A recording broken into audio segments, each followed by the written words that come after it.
So Bentley, what's the job? Well, Clockwork's parts have been stolen, and we are the prime suspects on Inspector Fox's list. Ah, she's really quite lovely when she's angry. Sly, we've got to clear our name. Oh, sorry. And the Murinator's got you covered. This is our biggest job yet, so we really have to work together, but the whole job is blown if we don't have someone at the controls. So, are you in? Rated E for everyone.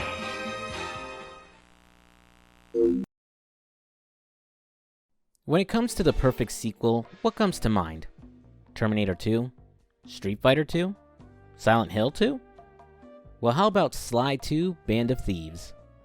As I covered in a previous video, the original Sly Cooper game, while fun and interesting in its own right, it didn't really do much to differentiate itself from all the other animal mascot platforming games of the day. Sly 2 went out of its way to rectify that.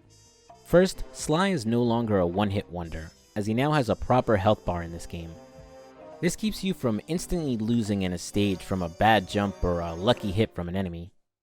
Second, the game greatly expands on the stealth mechanics of the previous game, putting a bigger focus on sneaking around as opposed to lightly using it in between the usual platform sections. You can completely skip getting into fights, walking around guards in order to go after an objective. Next, the playable roster is expanded, upgrading Murray and Bentley to fully playable characters. Murray works as the heavy hitter of the group this time around, using his brawn to take out enemies, with his personality taking a 180. He goes from being meek in the first game to a full-blown, over-the-top, wrestling-like persona in The Murray. Of course, it is nothing before the Murray. He doesn't play too differently from Sly, but he can knock down and pick up enemies to throw at others. Bentley retains his status as the brains of the trio, being weaker in combat but making use of long-range weapons to fight enemies, and also focusing on hacking sections that change the gameplay into quick little twin-stick shooter segments. Levels have been completely revamped as well. Before, each level, or episodes as they're called, would have a small hub world that would need you to jump into a stage similar to Mario 64. The objective of those levels really just boiled down to reaching the end, collecting clue bottles and coins, and opening a vault along the way. Basic platformer shit. Now, the hub world is the entire level itself. Instead of jumping into small stages, Sly and the gang will have missions scattered around the map. These missions usually involve following around the villain of the episode, gathering information on them, their criminal enterprise, and finally planning a heist. Throughout the hub world, you'll find 30 clue bottles scattered around, considerably scaled back compared to the first game. Just like the first game, finding them all in the world will let you unlock a hidden safe and a new ability for Sly. While in the first game, I found this to be more tedious and almost pointless, as most abilities were really lukewarm or practically useless. Here it's fairly straightforward, doesn't really need you to backtrack, and the unlocked abilities are extremely helpful, especially in future episodes. Since the game traded lives for a health system, coins have been revamped as well. Originally, collecting 100 of them would reward you a life. Now, the coins are used to purchase new abilities for Sly and the gang on the Thief Net. Like the vaults, the abilities on the Thief Net are much more useful compared to the first game, such as Sly being able to drop a smoke bomb to escape after being detected, Murray setting his fists on fire for quicker kills, or Bentley being able to throw his bombs farther. Coins aren't just scattered around though. Sly can now steal them off his enemies, along with stealing items from them to sell on the Thief Net. There's also treasures scattered around the hub that Sly can steal and sell for even more coins, making unlocking the new abilities much easier. Though some of them are booby-trapped and you'll have to run back to the base fast enough in order to sell them. On the topic of enemies, they've received a buff in this game as well. Like I mentioned in the first game, both Sly and his enemies were one-hit wonders, so really it was about speed and dodging to take them out before they took you out. Now enemies are divided into several types. First are rooftop guards, who are divided into two types themselves. One are the standard guards who go down in a few hits and usually counterattack after being hit. The other will call out to other guards to request help, swarming you quickly if you don't take them out fast enough, or run away and get out of sight. The second type of enemies are flashlight guards. Flashlight guards are beefier, tend to patrol a given area, and will instantly shoot you if they spot you in their cone of vision. They can be a huge pain at the beginning of the game, as they hit very hard and soak up so much damage, it's usually better to run than bother confronting one. To quickly recap the first game's story, Sly is orphaned after the main villains of the game, the Fiendish Five, led by the eternal enemy of the Cooper clan, Clockwork, ambushed Sly's dad and killed him, stealing the book of Cooper clan thieving secrets known as the Thievius Raccoonus. Skip ahead several years, Sly's an adult, and he builds a gang of thieves along with his childhood friends Murray and Bentley. The trio travel the world, taking down members of the Fiendish Five and recovering pages from the Thievius Raccoonus. Along the way, dodging the foxy Interpol agent and Sly's love interest, Inspector Carmelita Fox. At the end of the game, Sly confronts the mechanical owl Clockwork, defeats his clan's greatest enemy, and becomes a proper thief with the Thievius Raccoonus in his possession. The sequel picks up a few months after Clockwork's defeat. Despite the ancient mechanical owl essentially being dead, his mechanical parts are still fully intact, and end up being stolen by a band of criminals known as the Claw Gang. The Claw Gang divide up the Clockwork parts, using the individual pieces in various ways to support their criminal enterprises. Sly, fearing what they could do with his greatest enemy's body parts, or worse, if they decide to put them back together, sets off on a quest to take them down and take back the Clockwork parts. Compared to the first game, the story feels more coherent and connected. Despite Sly wanting to avenge his dad's murder in that game, the Fiendish Five were very disconnected from each other, feeling more like a loose bunch of bosses. Outside of Clockwork, Sly didn't seem to have a grudge against the others, who seemed to be more along for the ride as opposed to outright wanting to murder Sly's dad. Hell, outside of the opening cinematic, there's zero interaction between the members of the Fiendish Five. It's completely different here though, as the Claw Gang are running a large criminal empire, each of their smaller endeavors with the respective Clockwork parts working to fuel their bigger plan. As episodes progress, the various members will acknowledge the failures of the previous boss of an episode, sometimes interacting with the upcoming Claw Gang members. During the tutorial level of the game, we're reintroduced to Carmelita. Freeze, Cooper. Inspector Fox, as beautiful and unpredictable as ever. Who unfortunately lost her Latina accent in this game. And we're introduced to a brand new character, Constable Neela. It might not have been him, Carmelita. The method of entry and guard casualties all point to this being a Claw Gang job. Carmelita is still the usual no-nonsense cop who has it out for Sly, while Neela plays as the more understanding officer, pointing out in the tutorial that the MO for whoever stole the Clockwork parts doesn't match Sly's gang.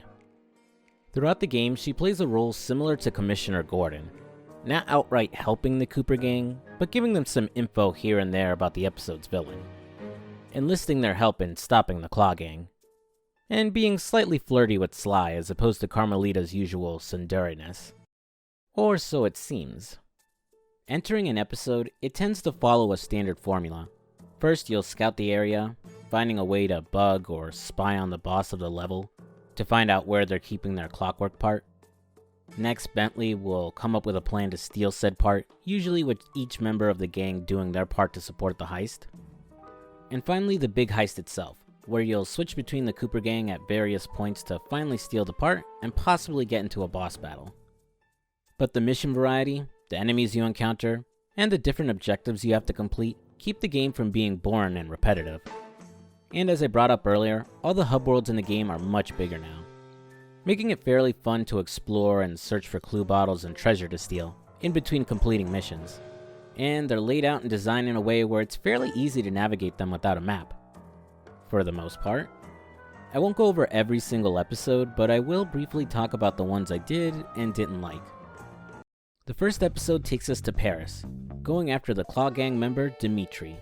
Dimitri is something of an underground celebrity, rubbing elbows with rich socialites and shady criminals alike. He used to be a promising art student with a unique artistic vision. Unfortunately, the rich snobs weren't interested in his uniqueness, and Dimitri instead was stuck forging masterpieces to make money. He runs a popular nightclub and is in possession of the Clockwork tail feathers, using them to print fake money. I like Dimitri. His backstory is somewhat sympathetic. He has a quirky personality and groovy theme song, and a fun, if fairly standard boss fight. Unlike the first game where the hub worlds only vaguely resembled the locations each boss was in, Here, the dev team took the time to flesh out the level's designs. The rooftops, the city streets, the waters of the Seine River, and of course, the Eiffel Tower in the background. It all really helps sell that we're running around in Paris. The episode doesn't do much to stand out in my opinion, but there isn't really anything negative about it either. It's simple to navigate and does a good job introducing the new mission structure, but it's a little heavy with Sly missions. Episode 2 is more of the same, this time set in a palace in India. We're after Rajan, who is in possession of the clockwork wings. Like Paris, it's easy to navigate and divided up by a few bridges and a river. The mission variety gets better, including a simple rhythm game with Sly,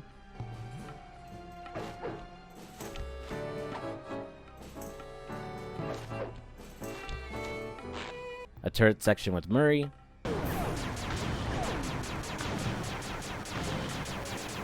and controlling an RC copter with Bentley.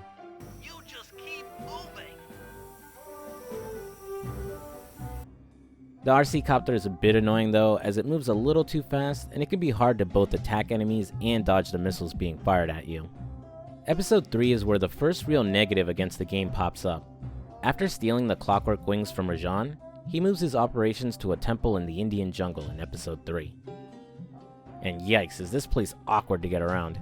It feels like the devs built this place with only Sly in mind, as there are lots of vines and trees you have to climb to get around. But not everything connects together or is easy to climb in the first place, making you have to go the long way around to get where you need to go. Made worse if you're using Bentley and Murray, who can't climb around like Sly, and have to look for things to jump on, or a completely different path. Probably made most apparent by how frustrating it is to return to their secret base, and how this level was the most annoying to search clue bottles for. The boss battle against Rajan isn't much better. After losing the clockwork wings, he's now making use of the clockwork heart, which apparently lets him summon lightning, somehow. You end up fighting him as Murray, but despite the hippo's brawn, he basically does chip damage against Rajan. The goal of the boss fight is to push him into the electrified ring for more damage. But that's easier said than done. Rajan's staff has insane reach in comparison to Murray. Being able to swipe him away and knock him into the electricity before the guy can even get a hit off. The fight's made worse due to Rajan being able to electrify the water they're standing in, and that he can summon minions to help him. Best strategy I had was waiting for him to swing, run in for some hits, and then running away before he struck again. Don't be surprised if you lose a few times here. Episodes 4 and 5 pick things back up though, this time taking us to Prague. Due to how things ended in episode 3, both Murray and Sly have been imprisoned by one of the higher-ups of Interpol, the Contessa. You start the level as Bentley, who has to form a plan and break his buddies out of jail. First by spying on the Contessa, and finding out she's a secret member of the Claw Gang, no surprises there, and then by throwing a train at the prison, to free Sly and covering his escape with the RC copter. The remainder of the level then focused on finally busting out Murray. I really like the design of Prague, just making it feel like it's Halloween, the bat and wolf enemies adding to the aesthetic. And unlike episode 3, there isn't a big focus on vertical climbing, so it's easy to get around as Bentley. Episode 5 has the gang chasing after the Contessa, who's now on the run from Interpol with Neela leading a gang of mercenaries against her forces. It keeps the same aesthetic of the previous level, and is still fairly easy to get around. The goal this time is to free Carmelita, who the Contessa is trying to brainwash using the clockwork eyes. Her plan is to frame Carmelita for all the crimes the Contessa committed. But man, this episode really feels like it goes on forever. There are tons of enemies everywhere, the Contessa's guards sitting on just about every rooftop and street, along with tanks patrolling most areas. Also, wolves have an annoying habit of hiding in statues, and can pounce at the most annoying of times, knocking Sly off a tower and forcing him to climb up again from the beginning. The missions are much longer this time around as well, really feeling padded out. For example, Sly will have to release a bunch of ghosts from a wolf priestess's grave. Yeah, I know that sounds kinda weird, but it's part of a plan to aggravate Neela's forces. You'll then have to go and catch said ghosts, which have all scattered around the level, and can only be caught when photographed correctly. This is insanely time consuming, as you'll have to climb up certain areas to get close to some ghosts, and the perfect spot to stand on to photograph them is usually filled with guards. Another mission has you controlling Bentley as he visits 4 different crypts to collect bad mojo. which he plans to make a bomb with to use against the Contessa. It's basically 4 different horde missions, Bentley using various traps to fight a ton of guards while he gathers bad mojo. But if he takes one hit, the bad mojo will go off and you'll have to redo the crypt again. Bentley again has another annoying mission, as he'll have to carry a battery around a booby-trapped crypt, doing his usual hacking minigame along the way. Like the bad mojo mission, if Bentley gets injured, it's an instant loss. This time trading annoying guards for a tedious platforming section around all the traps in the crypt. And finally, there's the final mission of episode 5, which just goes on forever. First, Murray has to sneak in to disable the searchlights. Next, Sly has to parachute onto the Contessa's blimp. Then Bentley will have to hack the Contessa's computer terminal in order to free Carmelita. And then using the bad mojo bomb to free the clockwork guys from her machine. But Neela shows up at that exact moment and steals one, with Sly now having to give chase. After he catches her and takes the eye, you'll switch back to Bentley, who has to shoot down Neela's air bombers. Now it's back to Sly, who has to fight the Contessa in a boss battle. But thankfully she's pretty easy. But wait, there's more! Unfortunately, she plays Sly for a chump and steals the clockwork eye from him. Meanwhile, Bentley gets shot out of the sky by Carmelita, and she takes the other eye from him. She runs off in one of the Contessa's tanks, with you now having to give chase with Murray. But Jesus, the controls on this tank are atrocious. It's the most frustrating thing to move around corners, follow Carmelita, and then try to shoot at her. And finally, Sly will fight the Contessa again, who thankfully, despite using the clockwork eye in the fight, is still relatively easy. The entire mission can easily take over half an hour, especially if you end up failing during certain parts. Episodes 6 and 7 find the right balance again, with quicker, more fast-paced missions, and again, solid level design. This time the gang heads up north to Canada, after the clockwork lungs, stomach, and talons, all of them in possession of John Bisson, a logger from the 1800s who was frozen in ice before waking up in the present day. He's running a massive logging business, along with using his fleet of trains to transport illegal spice for the Claw Gang. These episodes are more wide open, so they don't feel as claustrophobic as the previous levels. Guards are spread out more, and despite the huge patrolling bears, it's easy to find a good vantage point to scout the area and avoid any trouble. Episode 6 has the ball rolling almost immediately, as you'll have to do 3 train heists, each train powered by a different clockwork part. And despite some initial setup for each one, they go by fast and are a lot of fun. Making your way through the train, fighting enemies, and reaching the part at the end. Each train heist is slightly different, like making use of Bentley's RC to take out the train's defenses, or a fight against Neela who's trying to stop you. And I'll wrap up my discussion on the levels here, as the final episode is really heavy on spoilers, and it's pretty much impossible to really discuss without ruining the ending. So did I enjoy my time revisiting Sly 2? Of course. Like a lot of fans of the series, this is the game that automatically comes to mind when anyone brings up the name Sly Cooper. The main characters are all much more fleshed out, Bentley and especially Murray in particular. The bosses also had a lot more character to them, showing up several times throughout their given episodes instead of just being regulated to boss fights. Not only that, but they had more motivation and backstory to them.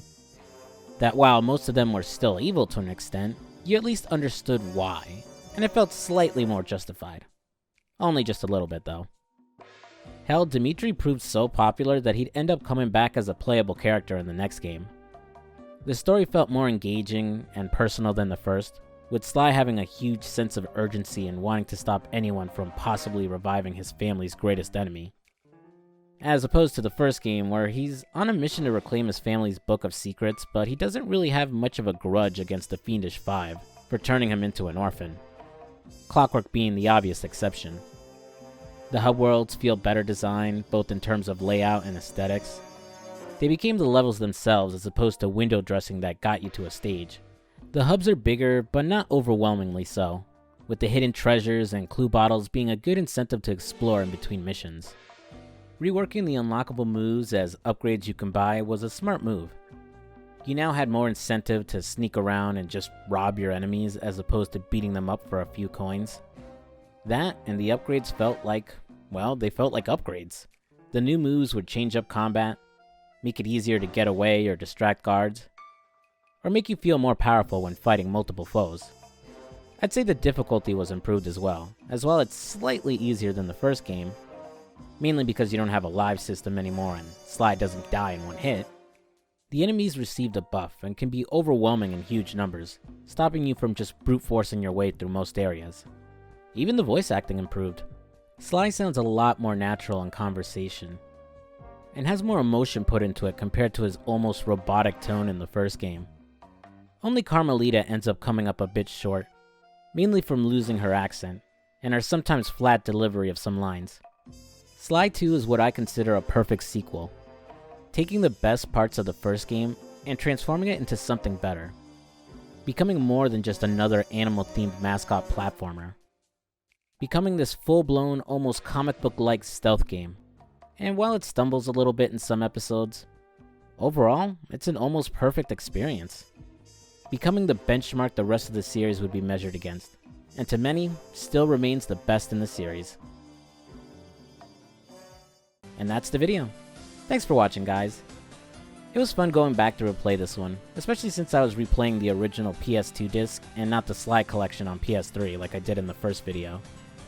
Though that's mainly because both of my PS3 controllers decided to die on me and I couldn't play that version anyways. I was a bit wishy-washy on what I wanted to cover next, but ultimately I decided on the sequel to another game I've covered before. And yikes, this is going to be another long one. Doesn't help that February is going to be a stacked and busy month either, especially once Elden Ring is out.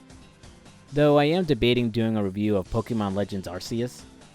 All the previews are saying good things, and thankfully I've managed to avoid spoilers on it.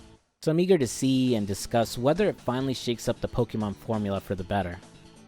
No promises though, but maybe I'll talk about my experience with the game on Twitter or Instagram or something. So go follow those. I don't do much on them, except post pictures of my waifu figures, but every now and then I retweet a banger. Again, thanks for watching, guys. If you enjoyed the video, be sure to give it a like and leave a comment down below. Did you like Sly Cooper 2? Which game out of the original 4 is your favorite? And if you're new to my channel, I'd appreciate it if you subscribed. I'm FuzzySlippers, and I'll catch you later. Peace.